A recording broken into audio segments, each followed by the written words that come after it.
Middle east में जो हालात ईरान और अमेरिका ने मिलकर बनाया है उससे एक बात तो तय है, अगर कुछ दिनों में शांति की बात नहीं बनी, डील नहीं हुई तो ऐसी तबाही आ रही है कि दुनिया इसकी कल्पना तक नहीं कर सकती। और अगर आपको इस पर यकीन ना हो, मेरी बात आपको यकीन लायक ना लगे, तो पहले आप कुछ तस्वीर देखिए जिसको देखकर आपको लगेगा कि बर्बादी के लिए अब बहुत ज्यादा फासला करने की आवश्यकता नहीं है। ये तस्वीर यमन के सना एयरपोर्ट की आप देख रहे हैं, जहां सऊदी के F-15 फाइटर जेट्स ने कहर बरपाया और सना एयरपोर्ट पर तबाही की बारिश हुई है। कैसे दनादम बम बरसाए गए हैं फाइटर जेट्स के जरिए, इस तस्वीर को देखकर आप अंदाजा लगा सकते हैं। फाइटर जेट की गड़गड़ाहट आसमान में गूंजती है और उसके बाद एक बम्बार्डिंग की तस्वीर कैमरे में कैद हुई है। ये कोई फिल्मी सीन नहीं है, कोई हॉलीवुड बॉलीवुड की स्क्रिप्ट नहीं है, ग्राफिक्स नहीं है, ये एक्चुअल रियल फुटेज है जो सना एयरपोर्ट से आई है यमन से, जहां पर जबरदस्त बम्बार्डिंग की गई है सऊदी की तरफ से और यहां पर अमेरिकी फाइटर जेट F-15 का इस्तेमाल किया गया। ये तस्वीरें कितनी भयानक है इसका अंदाजा लगा सकते हैं आप। दरअसल खबर यह है कि खामेनेई के अंतिम संस्कार से वापस लौट रहे हूती को यहां पर सऊदी ने निशाना बनाया। उनका प्लेन यहां लैंड करने वाला था, लेकिन उससे पहले ही सना एयरपोर्ट को मलबे की ढेर में सऊदी ने तब्दील कर दिया। यह पहली बार है जब इस जंग में सऊदी की डायरेक्ट एंट्री हो रही है और इस कदर एंट्री हो रही है जिसे देखकर दुश्मनों का कलेजा हिल जाए। हूथियों ने सऊदी अरब के आभा अंतर्राष्ट्रीय हवाई अड्डे पर हमला करके जवाबी कार्रवाई की है। ये उस आभा इंटरनेशनल एयरपोर्ट की तस्वीर आप देख रहे हैं। अब आप अंदाजा लगाइए कि वार और पलटवार की स्थिति में मिडिल ईस्ट की क्या हालत है। और ये बात मैंने आपसे हर रोज कही, ये अगर अमेरिका ने जंग की शुरुआत की तो फिर मिडिल ईस्ट का खात्मा हो जाएगा, और किस तरह से खात्मा होगा उसका अंदाजा लगाया नहीं जा सकता। एक और तस्वीर आप देखिए, ईरानी पोर्ट के पास एक अनमैन्ड बोट, यहां पर एक अनमैन्ड जहाज, पानी का जहाज यहां पहुंचता है और धमाके के साथ इस पोर्ट से जाकर टकरा जाता है। अमेरिका अब AI ड्रोन्स, AI शिप्स का इस्तेमाल कर रहा है, यानी ईरान को ईरान के हथियार से मात देने की तैयारी है। अब इस पूरी विश्व युद्ध वाली तबाही की, जिसमें विश्व युद्ध का सीन बनता दिख रहा है, उसकी 6 तस्वीरें आपकी स्क्रीन पर मैं रखने जा रहा हूं, जिससे आपको समझ आएगा कि आखिर इस इलाके में क्या खिचड़ी पकाई जा रही है। यमन में एयरपोर्ट पर हमला, हूती का सऊदी पर हमला, होर्मुज में 2 जहाजों पर हमला, ईरान पर 5 घंटे तक लगातार बमबारी, ईरान के पोर्ट पर US का हमला और ईरान का खाड़ी देशों पर पलटवार। यह सिर्फ तस्वीर नहीं है, ये विश्व युद्ध का सीन है। जो तस्वीरें अभी तक आपने देखी उससे अंदाजा लगाइए क्या ये विश्व युद्ध की ओर ले जाने के लिए काफी नहीं है। ईरान अमेरिका में जंग तो चल ही रही है, बीते 6 दिनों से लगातार अमेरिका ईरान पर हमला कर रहा है और सभी 6 दिन ईरान ने अमेरिका के एयरबेस पर पलटवार किया है। खाड़ी के हर एक देश को ईरान ने निशाना बनाया है। अभी तक अमेरिका ने कहां हमला किया है ये आप देख लीजिए। सबसे पहले अमेरिका ने बंदर अब्बास को निशाना बनाया, जहां सबमरीन और सी ड्रोन्स को टारगेट किया है। चाबहार पोर्ट को निशाना बनाया है, ओमान की खाड़ी में ईरानी पोर्ट को निशाना बनाया है। सिरिक में होर्मुज के पास नौसैनिक ठिकाने को निशाना बनाया है। बुशहर में ईरान के परमाणु प्लांट को निशाना बनाया है। केशम द्वीप के पास, होर्मुज के पास मिसाइल भंडार को निशाना बनाया है। अबू मूसा द्वीप के पास ईरान के सैन्य और बंकर और मिसाइलें को निशाना बनाया है। कोनारक के पास सैन्य हवाई अड्डे और नौसैनिक बेस को निशाना बनाया गया है। मसहद के पास ईरान का दूसरा सबसे बड़ा शहर, इसे भी निशाना बनाया गया है। उधर ईरान ने फिर से 2 जहाजों को होर्मुज में समंदर के हवाले कर दिया। 2 जहाजों के जलने के बाद अमेरिका में फिर गुस्से की लहर है। ईरान यही कह रहा है, होर्मुज में किसी का अधिकार नहीं चलने देंगे। अमेरिका यह कह रहा है कि होर्मुज का कंट्रोल अमेरिका करेगा और 20% शुल्क भी वसूलेगा। और आज की तारीख में ईरान पैसे वसूल रहा है, लेकिन यह गलत है जो अमेरिका कह रहा है। अब ईरान ने इस मामले पर क्या बयान दिया है, पहले आप वो बयान सुनिए।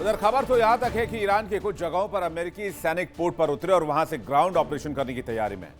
तो क्या अब युद्ध का पैटर्न और माहौल पूरी तरीके से बदल चुका है और क्या ईरान में अमेरिका कुछ बड़ा करने जा रहा है? मिडिल ईस्ट का जंग ईरान और अमेरिका का अब है ही नहीं, इसमें पूरी दुनिया शामिल होती जा रही है। इसराइल के साथ लेबनान का समझौता हुआ था।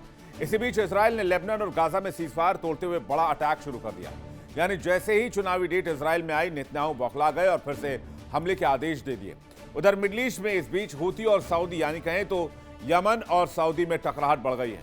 दोनों ने खुलकर एक दूसरे पर हमले शुरू कर दिए हैं। ईरान जंग की वजह से ईरानी हमले से मिडिल ईस्ट के देश पहले से ही परेशान है। कुल मिलाकर कहें तो मिडिल ईस्ट में विश्व युद्ध का पूरा सीन बना हुआ है, जिसमें चाइना भी इन्वॉल्व है, रशिया भी इन्वॉल्व है, नेटो भी इन्वॉल्व है, अमेरिका भी इन्वॉल्व है। इसके अलावा मिडिल ईस्ट भी इन्वॉल्व है। लगातार ईरान पर अमेरिका के हमले की वजह से पुतिन ने अपना सबसे खतरनाक एयर कमांड सिस्टम यानी कि डूम्सडे प्लेन भी ईरान में उतार दिया है। और यह बात ऐसे ही नहीं कही जा रही, क्योंकि फ्लाइट रडार सिस्टम में यह डेटा रिकॉर्ड हुआ है। कैस्पियन सागर के रास्ते होते हुए प्लेन तेहरान पहुंचा है, जिसकी तस्वीर इस वक्त आप देख रहे हैं। यह प्लेन क्यों इंपॉर्टेंट है, कब इसका इस्तेमाल किया जाता है, यह भी आप जान लीजिए। इस प्लेन का कोड नेम है TU-214PU। रशिया का एक खतरनाक एयरबोर्न कमांड सिस्टम है। इसे आम भाषा में प्रलय का विमान, इसलिए इसका नाम डूम्सडे रखा गया है। परमाणु हमले के समय सुरक्षित कमांड और कंट्रोल में सक्षम विमान यह है और हवा में रहते हुए किसी भी देश की आर्मी को, एयरफोर्स को और मिसाइल अटैक सिस्टम को कमांड एंड कंट्रोल कर सकता है। इसमें उन्नत एन्क्रिप्टेड और सुरक्षित संचार तकनीक लगी हुई है। यह विमान 850 किलोमीटर प्रति घंटे की रफ्तार से उड़ता है। बिना रुके 6500 किलोमीटर तक हवा में रह सकता है। यह विमान विशेष रक्षा कवच और जैमर से लैस किया गया है। यह विमान तभी उड़ान भरता है जब कहीं बहुत बड़ा खतरा संभव हो। यह विमान कोई सामान्य नहीं, बल्कि अपने आप में चलता फिरता एक हवाई किला है। कुल मिलाकर देखें तो मिडिल ईस्ट में विश्व युद्ध के हालात बन चुके हैं। अब कोई कहे कि विश्व युद्ध नहीं है तो वो मुझे समझा दे विश्व युद्ध कैसे नहीं है, क्योंकि हालात यही बनते जा रहे हैं। नेटो शामिल हो चुका है, अमेरिका शामिल हो चुका है, आधी दुनिया तो ऐसे ही शामिल हो चुकी है। पूरा मिडिल ईस्ट आ चुका है, रशिया आ चुका है, चाइना आ चुका है, बैकडोर से नॉर्थ कोरिया का भी सपोर्ट है। तो क्या ये वर्ल्ड वॉर नहीं है तो फिर वर्ल्ड वॉर क्या है? और धीरे धीरे इसका दायरा भी बढ़ता जा रहा है। अब यमन और सऊदी भी आमने सामने हो गए। इधर रूसी विमान के आने के साथ अमेरिका का गुस्सा 7वें आसमान पर चला गया है। जहां अमेरिका पहले ईरान पर 1 या 2 घंटे तक सीमित मिसाइल हमले करता था, जैसे ही इस डूम्सडे प्लेन की एंट्री हुई, अमेरिका ने ईरान पर 5 घंटे तक लगातार बमबार्डिंग की है। इसलिए अंदाजा लगाया जा रहा है कि रूस की एंट्री की वजह से जंग का दायरा बढ़ चुका है और मिडिल ईस्ट अब पहले जैसा नहीं रहेगा, क्योंकि अब विश्व युद्ध 3 की शुरुआत हो चुकी है। और आगे युद्ध कैसे और दायरा बढ़ा सकता है, कौन कौन से देश इसकी चपेट में आ सकते हैं। मिडिल ईस्ट में विश्व युद्ध का सीन इसलिए बनता जा रहा है क्योंकि हालात ऐसे ही बनते दिख रहे हैं। हाल ही में नेटो के 3 एयरक्राफ्ट डेटाबेस में रिकॉर्ड हुए, जो यूरोप से होते हुए मिडिल ईस्ट की ओर बढ़ रहे हैं। इन एयरक्राफ्ट में कई लड़ाकू विमान हैं, हेलीकॉप्टर हैं, ड्रोन हैं, गर्म हवा के गुब्बारे भी शामिल हैं। साफ तौर पर कहें, अगर इस आप मैप को देखेंगे तो मिडिल ईस्ट में हॉर्मुज स्ट्रेट में न सिर्फ अमेरिकी सैन्य साजो सामान, अमेरिकी शिप्स का जमावड़ा है, बल्कि नेटो के एयरक्राफ्ट भी अब मिडिल ईस्ट की ओर जमा हो रहे हैं। इसलिए अंदाजा लगाया जा रहा है कि अमेरिका के ये अटैक धीरे धीरे अपना दायरा बढ़ाएंगे और जंग का दायरा भी बढ़ेगा। आपको याद होगा कि नेटो ने साथ देने का ट्रंप को वायदा किया था। तो क्या मिडिल ईस्ट और ईरान ही विश्व युद्ध का अखाड़ा बनने वाला है? खाड़ी में वर्ल्ड वॉर का सीन कैसे बन चुका है, चलिए ये भी देख लेते हैं। मिडिल ईस्ट में इस समय जबरदस्त सैन्य जमावड़ा है।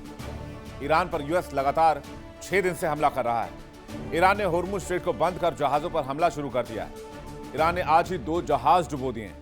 ईरान की मदद के लिए रूस ने डूम्सडे प्लेन उतार दिया है। मिडिल ईस्ट में सऊदी बनाम यमन में भी युद्ध शुरू हो चुका है। ब्रिटेन, फ्रांस और जर्मनी ने जंग में अमेरिका का साथ देने का ऐलान कर दिया है। नेटो ने यह भी कहा है कि जंग में 5000 सॉर्टीज वो लगाने के लिए तैयार हैं।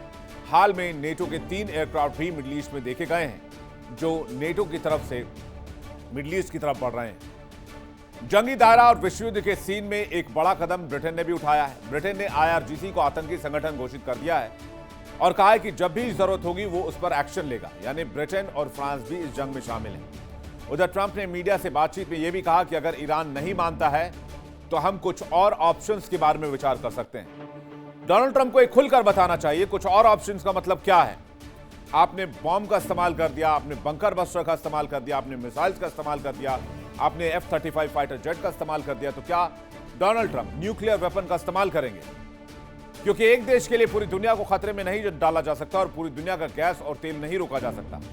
इसलिए जरूरी लगा तो अमेरिका ये कह रहा है कि हम टैक्टिकल न्यूक्लियर का इस्तेमाल पर विचार कर सकते हैं। हालांकि ऑफिशियल बयान नहीं, अंदर खाने की खबर है।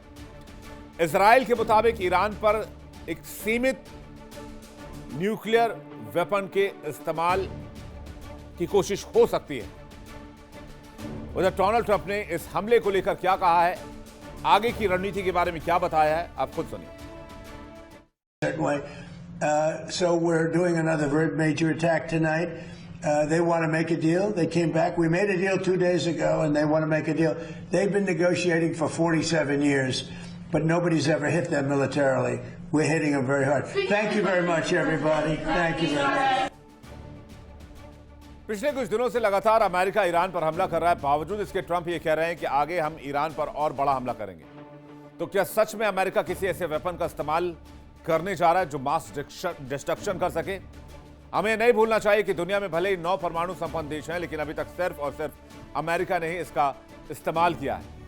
उधर मिड टर्म इलेक्शंस अमेरिका में होने वाले हैं और पहले अमेरिकी जो जंगी हार है उसको भुलाने के लिए कुछ बड़ा कर सकता है। अमेरिका अपनी पकड़ मजबूत करने के लिए, दुनिया भर में अपनी दादागिरी को एस्टैब्लिश करने के लिए कुछ बड़ा मूव ले सकता है और इसी डर की वजह से पूरी दुनिया बेचैन है। खबर है कि अमेरिकी राष्ट्रपति गुरुवार की रात 9 बजे यानी कि भारतीय समय के मुताबिक शुक्रवार सुबह 6 बजे अमेरिका को संबोधित भी करने वाले हैं और वो बताएंगे, ब्रीफ करेंगे कि आगे क्या करने जा रहे हैं। ईरान के वॉर में उन्होंने क्या हासिल किया है, वो कुछ बड़ा ऐलान कर सकते हैं। देखिए इंडिया डेली 24/7 अब आपके स्मार्ट टीवी पर। इंडिया डेली मौजूद है सभी डिजिटल प्लेटफॉर्म पर लाइव और लगातार। इंडिया डेली 24/7 हर दिन राष्ट्र को समर्पित।